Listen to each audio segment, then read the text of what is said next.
Hello friends, welcome to our channel Gyan Expert. Hello friends, now it's time to open the URL of Scratch, that is scratch.mit.edu.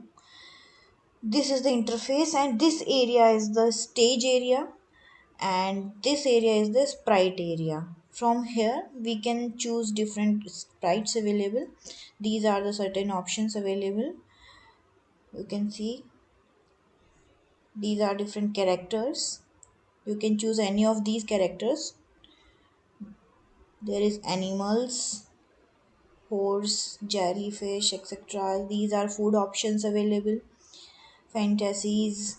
There are so many tabs available. You can choose any of the sprite from the sprites options. I have chosen beer. You can position the sprites by simply drag and drop. You can also decide the direction by direction option. You can rotate like this, and you can also resize the sprite. I am resizing it to 50. Okay.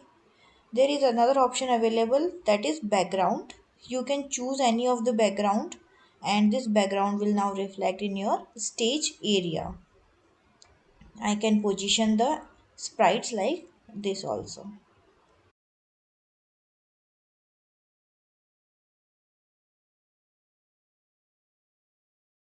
For more videos and updates, please like, share and subscribe my channel Gyan Expert. Thank you.